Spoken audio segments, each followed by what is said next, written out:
नमस्कार दर्शक बंधु जदि आप सुना कि रूपा किणवा चाहते तेज जाणी रखु कि आज घर बजार में 24 कैरेट और 22 कैरेट सुनार मूल्य कौन रही तेज आज भारतीय बजार में 24 कैरेट सुनार मूल्य 69,330 टंका रही था बेले 22 कैरेट सुना दर 91,050 टंका रही।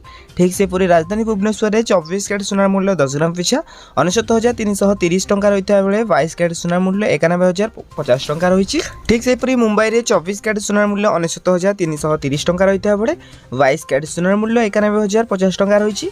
एपरिक नुआदिल्ली में 24 कैरेट सुनार मूल्य 69,480 टंका रही था बेले 22 कैरेट सुनार मूल्य 91,050 टंका रही। तेज पूर्व भारत प्रमुख सहर कलिकता में यथाक्रमे 69,330 टंका और 91,050 टंका रही सुनार मूल्य। अन्यपटे रूपा मूल्य किलो पिछा 1,20,000 टंका होती। तेज यहाँ आज दिन सुनार उपर सठिक मूल्य। जदि आपड़ी सुनार उपर सठिक मूल्य जानवाक चाहते तेज आम चैनल को सब्सक्राइब कर पाखे आसता बेल आइकन को ऑल बटन सेट करने सहित वीडियो हेल्पफुल लगे निहत भाव वीडियो को लाइक कर डिस्क्रिप्शन टेलीग्राम चैनल लिंक अच्छी जाकि आपने जन जातु।